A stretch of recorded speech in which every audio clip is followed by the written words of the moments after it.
Hex Undying.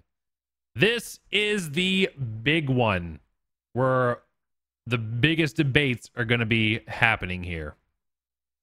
We've been watching this one closely, and there's a few things we'd like to address. Transferring the same hex multiple times can get out of hand. Hexes are meant to be strong perks that can be destroyed, and having to destroy the same hex 4 times can be a bit much.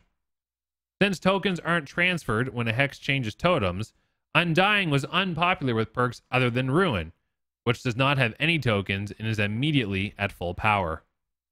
Having aura reading on all totems also made it a very powerful tracking perk on top of its other effects, and is a little redundant with Hex Thrill of the Hunt.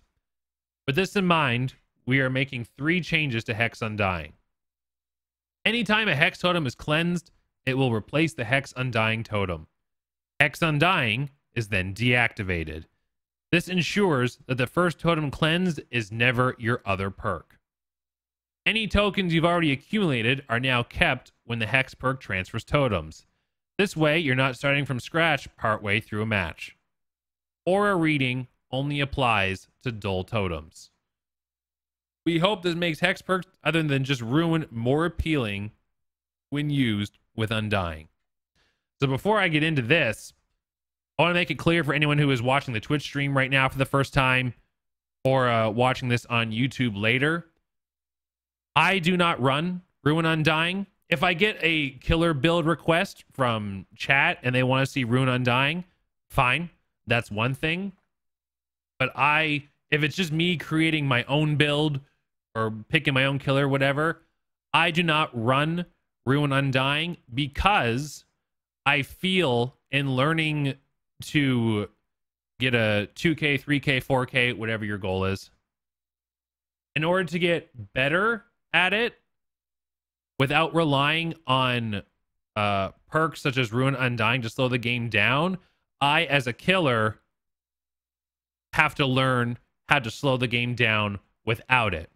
And how do you do that? You have to apply, I'm not the first person to ever say this, but you have to be applying pressure throughout the map. You have to be applying pressure to all the survivors, and you have to be applying pressure to all the gens.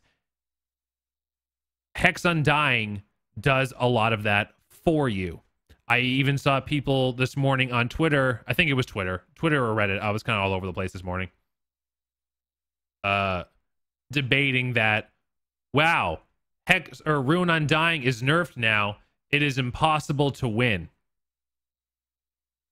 If you are relying on a perk to win you the game, you are not playing killer efficiently.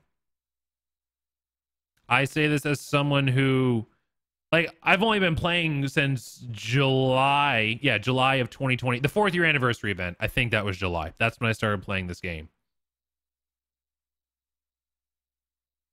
If you are relying on specific perks to win you the game, you are not learning through your mistakes. So many times you can get frustrated at things in this game, but if you go back and watch your own games, you will see mistakes that you made in retrospect. You probably didn't realize it when you're in the heat of the moment, but going back and watching it, you can learn mistakes you did, like, oh, I chased this person too long, or I should have went and applied pressure at this gen. I should have went over, checked what was going on over here. It could be a million different things. Fun Goose says it best. If you are in a chase for 15 seconds and you have not either hit the survivor or got a pallet to drop, break off the chase. Go do something else because you're wasting too much time. I don't follow that to a T, but it's really good advice. He's right. Even though I don't follow it 100% of the time, he is right.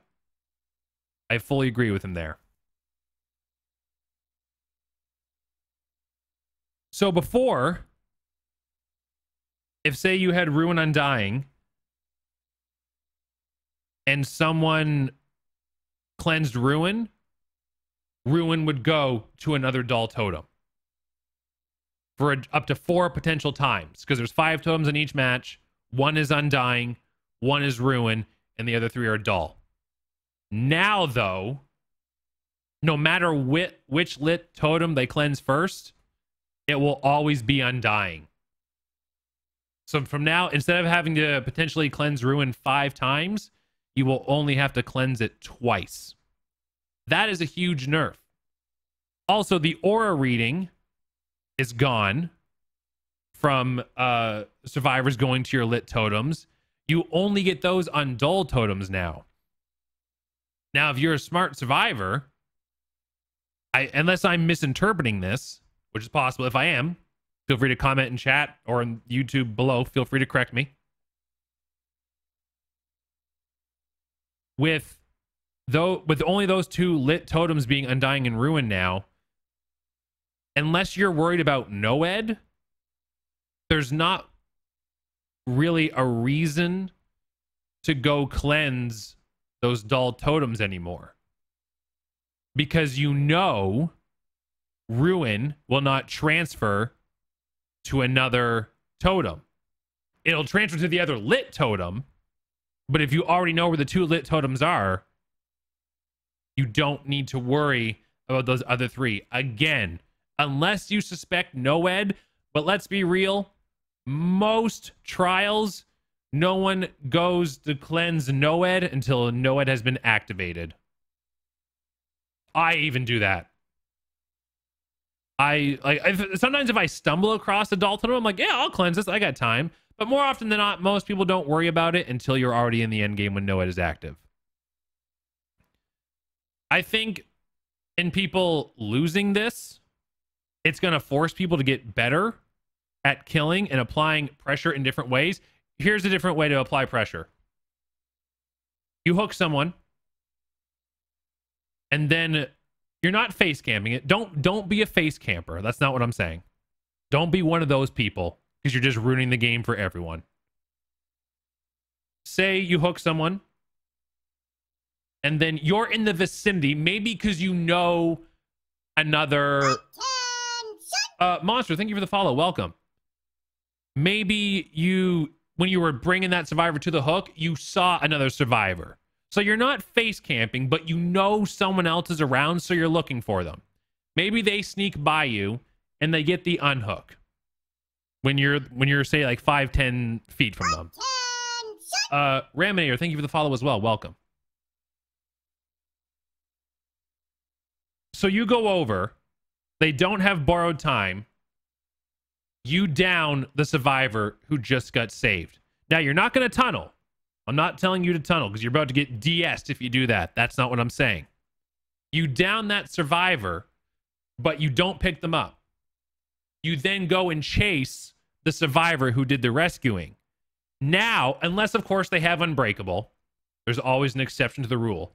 But now what's happening is while you're chasing the survivor who did the saving, another survivor who was on a gen now has to leave that gen to go pick up the survivor who just got off the hook. So you're applying gen pressure right there without relying on Ruin Undying to do it for you. And you're not really tunneling because you're just downing them to apply pressure, but then you're leaving them alone. You are slowing down the game through your actions rather than relying on a perk to do it for you. It's rough, especially if you're newer to like the red ranks or the higher skilled players who are just popping out gens, boom, boom, boom, boom. I understand it's rough. I've been there myself very, very recently. I get it. But what I've been finding with this game over the last 7 months, it's like you have to go through the painful steps to become a better player. I think in the end, even though people may be upset about this now, and I understand, again, I don't use Ruin Undying, but I understand the frustration where people will come from. In the end, I do think this will make people better killers. But Ruin Undying, as you know it, is pretty much dead. It's still usable, but you are no way, shape, or form going to get the OP builds with it like you used to. As a survivor, everyone using Undying Ruin got very annoying. So, yes, and I am someone who plays both survivor and killer. It definitely got annoying, but, and this is why I'm saying, like, there's always counterpoints to everything in this game.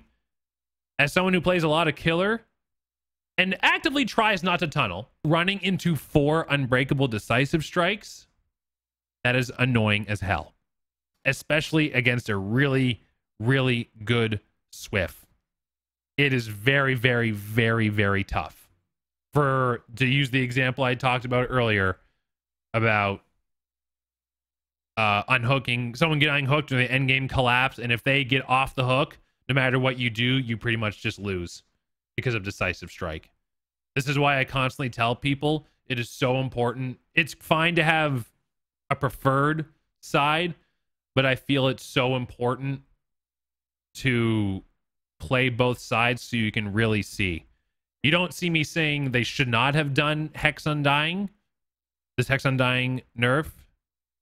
Things need to be balanced on both sides. There are things from the survivors that annoy killers, and there are things from the killers that that annoy survivors. I try to keep an open mind, have open discussions from both sides. So I'm saying if you are watching this on YouTube and you disagree with anything I say, feel free. I love having an open conversation. Feel free to write in the comments section below. Otherwise, come hang out with us over on Twitch. Links all in the description down below. I stream 5 days a week, Wednesday through Sunday. Would love to have you there. Otherwise, hit that subscribe button. Thank you for watching. Enjoy the rest of your day.